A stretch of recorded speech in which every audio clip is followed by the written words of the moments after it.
Hi everyone. I've had a few people ask me for the dimensions of my specialist Redstart stroke spotted flycatcher boxes. So what I thought I'd do a small little video just to show you how I put one together, and I'll show you the dimensions, and at the end I'll give you a still image of the dimensions so you can take away. And let me just turn this around a sec. I'm lucky, I've got a chop saw, table saw and other equipment that I can use. So a lot of you are going to be using hand tools, okay? So it can still be done, not a problem. I started off with the hand tools myself, but because I do hundreds of boxes every year, I need the equipment just to speed the process up. So I'll turn this around again and get you set up, and we'll go through it together. Okay, so I've cut my back at 33 centimeters. I've cut my sides at 24 by 11. So 24 by 11. This is just this one. They're all different sizes. The width of the plank that I'm using is 16 centimeters. Okay. And I've cut my bottom.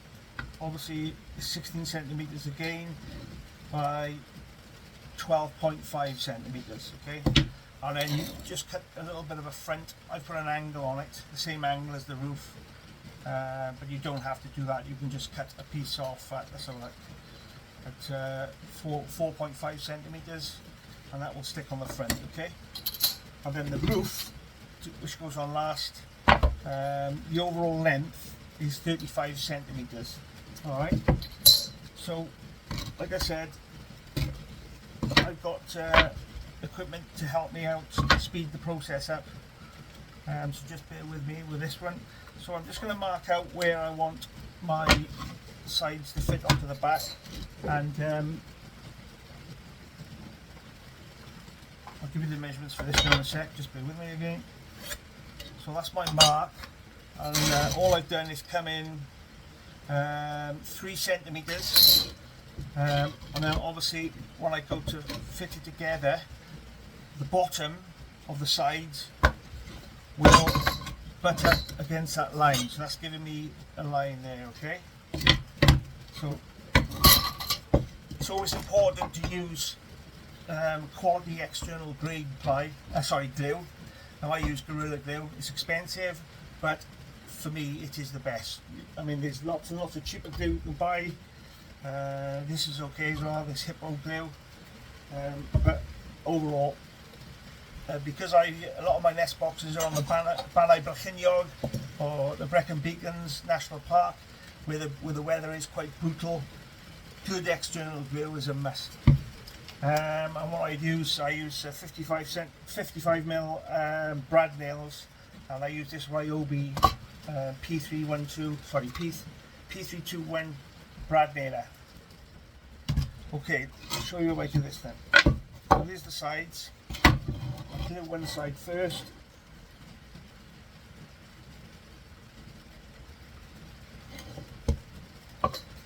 Make sure that bottom is lined up and it's in line with the mark that I've made.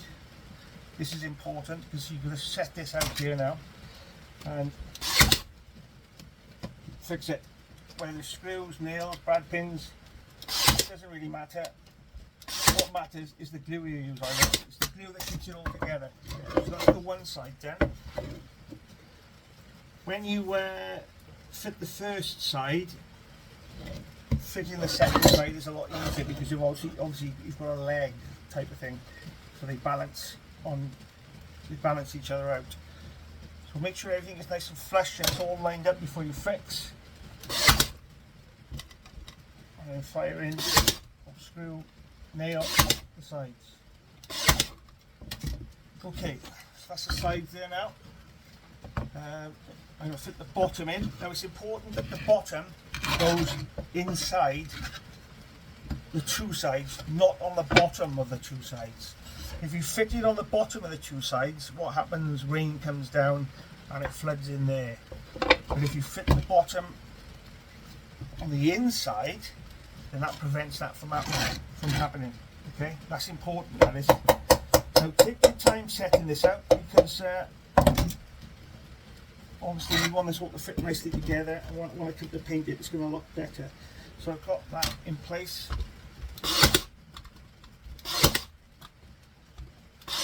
I hear a lot of comments saying that my nest boxes are OTT, over the top. There's no need to use such thick materials. They're right in a way. This is 3/4 inch ply thickness, or 18mm ply. I mean, you can use 12mm ply to do this, not a problem, which is 1/2 inch thickness. But like I said, because I'm on the Bala-Brycheiniog National Park where the weather is brutal, I think 3/4 inch lasts that a little bit longer. And to be fair, the quality of ply these days is shocking anyway. So I've got my sides fitted to the back, the bottom piece inside the sides, then all I got to do then is fit the front piece. Okay.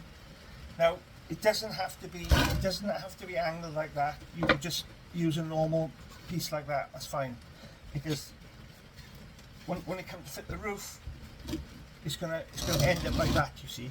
So the roof is gonna come over. It's gonna hide it from the sight of crows and other birds of prey. And what you could do on the side is put little brackets to stop the roof from being opened by grey squirrels. But so far this year, they've been great. Okay, so I'm just going to mark out where I'm going to put my front, so I don't overset the mark with the glue.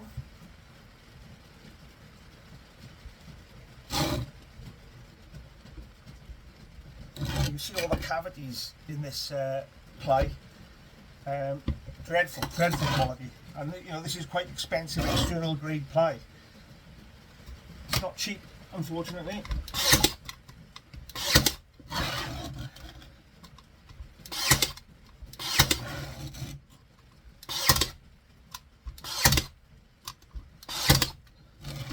And then that's that. All I'll do now is sand that down and go to fit the roof when it's been painted. And what I always do, I always make roofs out of felt. Now this is double skim felt as well. They do break down, unfortunately. You've got grey squirrels biting them and chewing them. And then on the inside of that, to act as a hinge, I've got Bricklayer's damp course. So I put the Bricklayer's damp course on first. So even if the felt does break down, that damp course is still going to be there as the hinge and stopping water from going down the back of the roof. Alright, so it would, when it's finished, it's going to end up like that, but obviously with a felted roof. You don't have to do a felted roof. This external grade ply, if it's painted, because I use masonry paint, I think it's the cheapest way to do it. And I put about 3 or 4 coats of masonry paint on it, and even after a couple of years, all I have to do is top up by giving it a coat out of season. So that's the finish article there. And if you bear with me, I'll turn it around again and I'll show you the dimensions there. So hope you can see that. That's the dimensions there. So you've got the back at 33 centimeters long, 16 centimeters wide. The roof is 34 centimeters long and 16 centimeters wide. And then both sides, the longest part is 24 centimeters, shortest part 11 centimeters, and obviously you need 2 of those. Then you've got the bottom 12.5 centimeters by 16 centimeters, and the front, it can be 7 centimeters by 16 centimeters, or it can even be less than 7 centimeters. You could do it 4.5 centimeters. It doesn't really matter. And as long as that Redstart and Flycatcher can fit inside the entrance, the gap, that's fine. So what I'm trying to say is, this is, I'm not sure what I've cut that at now, but there's enough gap there for the spotted Flycatcher or Redstart to get inside. Okay, and then the overhang of the roof will hide it from birds of prey.